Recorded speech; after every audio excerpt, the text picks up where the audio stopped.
Dear students, good morning to all of you. आज हम magnetic effect of current में Biot Savart's law का एक और एप्लीकेशन यहाँ पर पढ़ने वाले हैं। वो है field at axis of A current carrying circular coil. एक सर्कुलर कॉइल है, उसके एक्सिस कहते हैं सेंटर से जाने वाली परपेंडिकुलर लाइन को एक्सिस के किसी पॉइंट पर इसमें फ्लो होने वाली करंट के कारण कितना फील्ड बनेगा, मैग्नेटिक फील्ड बनेगा, इसके लिए हम फार्मूला डिराइव करने जा रहे हैं। तो चलिए मान लेते हैं कि let radius of the coil equal to R. जो कॉइल हमने लिया उसका रेडियस आर के बराबर है। Number of turns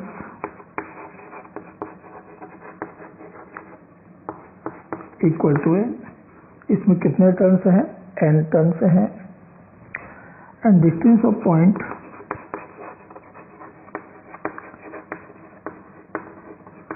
from axis from centre is equal to X है। ठीक है, तो चलिए हम यहाँ पर एक छोटा सा एलिमेंट ले लेते हैं क्यू आर। इसकी लेंथ मान लीजिए dl है। dl लेंथ का एक छोटा सा एलिमेंट ले लो। इस dl को पॉइंट P से ज्वाइन करो। कि मैंने पॉइंट P से इसको ज्वाइन कर दिया, तो ये dl से पॉइंट P का डिस्टेंस हो गया, मान लीजिए a है। ये डिस्टेंस मान लीजिए a के बराबर है, और ये एक्सिस के साथ में थीटा एंगल बना रहा है, थीटा एंगल। तो ये जो एलिमेंट है जो कि P से a डिस्टेंस पर है, मान लीजिए कि P पर फील्ड बनाता है dB, तो ये dB जो है वो a के परपेंडिकुलर होगा, इस तरफ a के परपेंडिकुलर dB। एक्सिस को ही हम x एक्सिस मान लेते हैं और P को ओरिजिन मान करके इसके परपेंडिकुलर ये y एक्सिस मान लिया। अब एंगल यदि थीटा है तो फिर 90 माइनस थीटा, और ये 90 माइनस थीटा है तो फिर ये थीटा हो जाएगा। और यदि ये थीटा है तो डी बाई का एक कंपोनेंट इधर मिलेगा, dB cos थीटा। मैं y को इधर लिख देता हूँ, dB cos थीटा, और दूसरा इधर मिलेगा dB sin थीटा। ठीक है, अब इसके डायमेट्रिकली बिल्कुल अपोजिट, डायमेट्रिकली अपोजिट इतना ही बड़ा एक और एलिमेंट कंसीडर करो ऑफ लेंथ dl। तो ये भी पॉइंट P से सेम डिस्टेंस पर होगा ये, और तब इसका फील्ड इस A के परपेंडिकुलर इस तरफ आएगा, और ये फील्ड इतना ही होगा dB। तो इसका एक कंपोनेंट इस तरफ मिल गया dB cos थीटा, और एक इस तरफ मिल गया dB sin थीटा। तो dB cos थीटा कंपोनेंट तो देख रहे हो एक दूसरे को कैंसिल कर देंगे, तो क्या बचेगा dB sin थीटा। तो हम ये मान सकते हैं कि इसमें से हर एक एलिमेंट ने पॉइंट P पर कितना फील्ड प्रोड्यूस किया, dB sin थीटा। इसने कितना दिया, dB sin थीटा। इसने कितना दिया, dB sin थीटा। ऐसे हर कोई कितना देगा, dB sin थीटा। यहाँ पर चीज और समझ लीजिए कि ये जो कॉइल है, सर्कुलर कॉइल, ये हमने बोर्ड के परपेंडिकुलर रखा हुआ है, ऐसा परपेंडिकुलर, और इस तरह से रखा है कि आधा कॉइल पीछे है, आधा कॉइल आगे है बोर्ड के, और इसलिए कॉइल का सेंटर बोर्ड पर होगा और उसका एक्सिस भी बोर्ड पर होगा। ये बोर्ड पर है, कॉइल उस तरफ है, आधी कॉइल इस तरफ है, तो एक्सिस इस तरह से जा रहा है, राइट। तो इस एलिमेंट ने यहाँ कितना फील्ड बनाया हम बायो-सेवर्ट लॉ से मालूम कर सकते हैं। तो चलिए तो field at P due to the element QR of length dl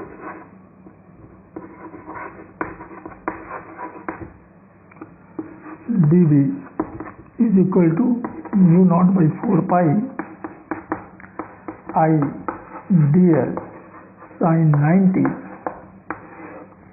by a square. यह r मत लिखना, r तो यहाँ पर हमने रेडियस मान रखा है, एलिमेंट से पॉइंट का डिस्टेंस r की जगह a लिया हुआ है, ठीक है ना। हाँ, अब यहाँ आता है साइन थीटा बायो-सेवर्ट लॉ में। तो बायो-सेवर्ट लॉ में ये जो dl है ये r, तो dl और r के बीच के एंगल को हम कहते हैं थीटा। तो यहाँ हमारा dl और r की जगह a, इनके बीच का एंगल निकालना होगा। तो सर्कुलर कॉइल को मैं ऐसा लेता हूँ, ये सर्कुलर कॉइल, सेंटर से जाने वाली ये परपेंडिकुलर लाइन आपका एक्सिस हो जाएगा ऐसा इस तरफ। तो ये मेरा एक्सिस, ठीक है। इधर से देखो, इधर एक्सिस बनेगा इस तरह से। इसी एक्सिस के ऊपर यहाँ पर कहीं पर पॉइंट है, ठीक है ना। इधर कहीं पर पॉइंट है एक्सिस के, चौक के टिप पर, चौक की पूरी लेंथ शायद न दिख रहा हो यहाँ पर, और इधर आपका डीएल है। तो जब इसको मैं इधर मिलाऊंगा, ये चौक को देखिए, जब मैं इधर मिलाऊंगा तो चौक जो है वो डीएल के साथ कितना एंगल बनाएगा, 90। आप कहीं भी रखो, इसको हम कहीं भी रखें, जैसे ये है तो 90 डीएल के साथ, इसके साथ ये जो टेंजेंट है इसके साथ कितना एंगल बनाएगा, 90। अब इसको ऐसा घुमाते चले जाओ, घुमाते चले जाओ, किसी भी पोजीशन में रहे ये टेंजेंट के साथ 90 डिग्री ही बनाएगा। और इसलिए यहाँ पर थीटा की जगह हमने रखा है 90।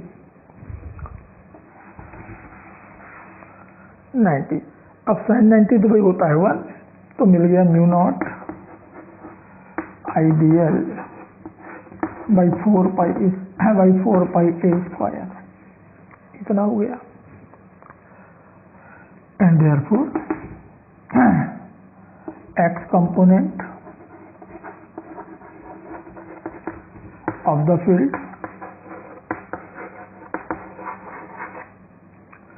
इस फील्ड का एक्स कंपोनेंट बराबर मिल रहा है dB sine theta, and y component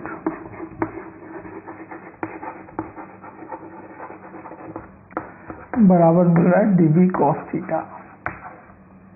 ये दो कंपोनेंट मिल गए इस फील्ड के। कंसीडर एन आइडेंटिकल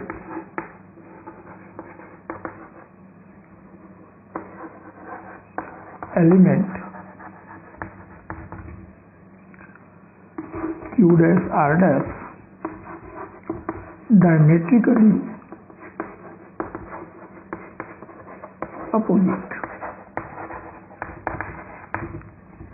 हमने बिल्कुल डायमेट्रिकली अपोजिट लिया है।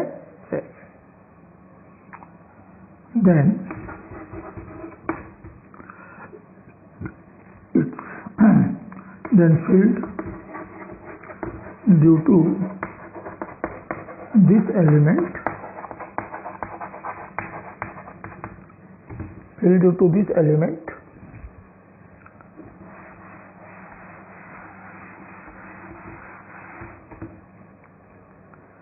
is also dB, which components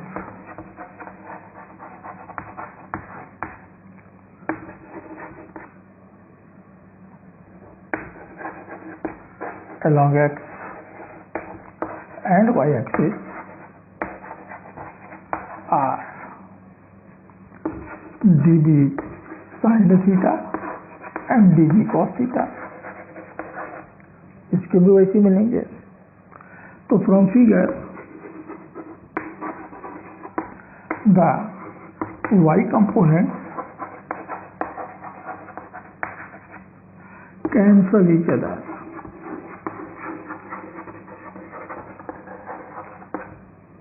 ये जो y कंपोनेंट है एक दूसरे को कैंसिल कर रहे हैं, एंड देयरफॉर इफेक्टिव फील्ड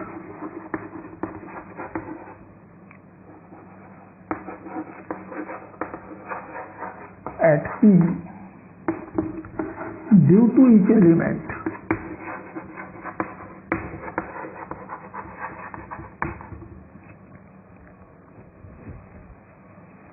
हर एक एलिमेंट ने कितना फील्ड दिया हमको वहां पर, तो dB dash will be equal to dB sin theta, इतना फील्ड दिया, इतना। तो dB कितना था, μ0 I dl upon 4 pi a square, और साइन थीटा की वैल्यू मैं यहां से रख रहा हूं perpendicular upon hypotenuse r upon a, इतना मिलेगा। तो फिर टोटल फील्ड कितना होगा, and therefore total field at P, क्या करना होगा, इसे को इंटीग्रेट करना होगा, पूरे कॉइल के लिए इंटीग्रेट करना होगा।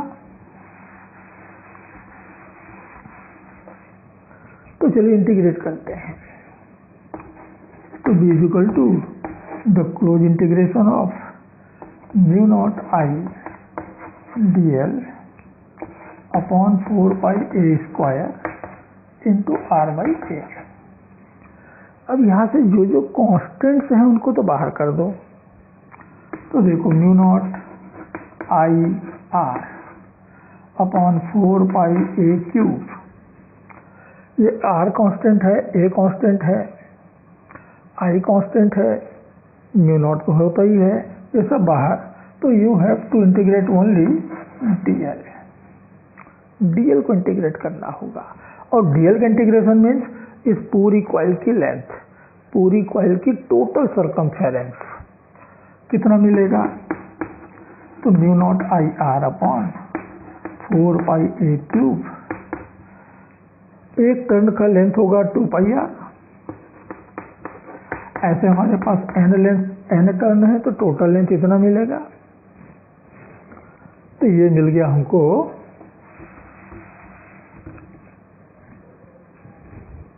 पॉइंट P पर फील्ड। तो देखो पाई को मैं कैंसिल कर सकता हूँ, 2 से इधर कैंसिल कर दिया, तो μ0 Ni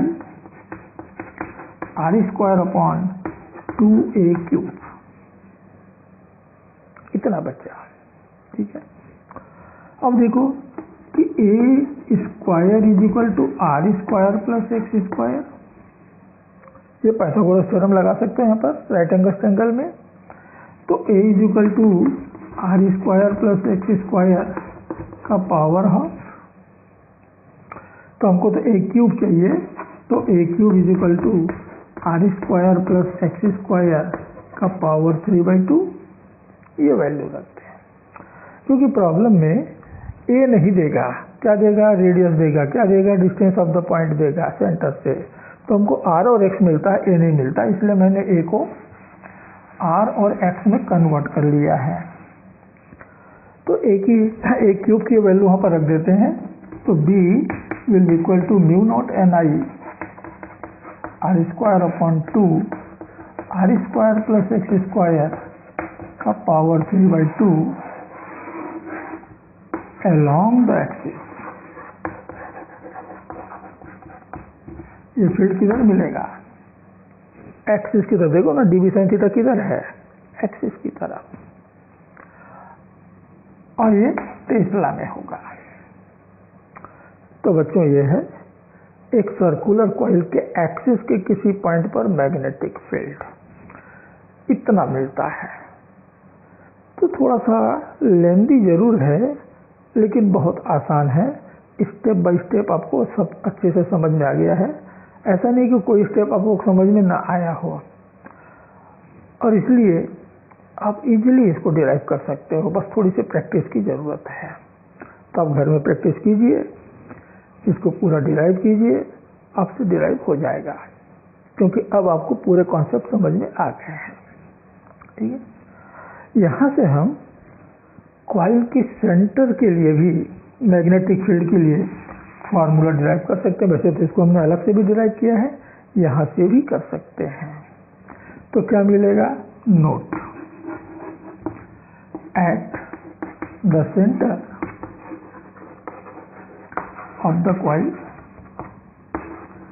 हम कॉइल के सेंटर पे आ गए, यहाँ आ गए तो x की वैल्यू तो 0 होगा, x इज इक्वल टू 0। तो x की वैल्यू 0 रखा तो क्या बचेगा? r स्क्वायर का पावर 3/2, 2 कैंसल, तो r का पावर 3, और r के पावर 3 में r का स्क्वायर यहाँ से कैंसिल करेंगे तो बचेगा केवल r। तो B will be equal to mu naught Ni divided by 2r, इतना मिलेगा। और ये वही फॉर्मूला है जो हमने सेंटर के लिए अलग से डिराइव करके रखा हुआ है,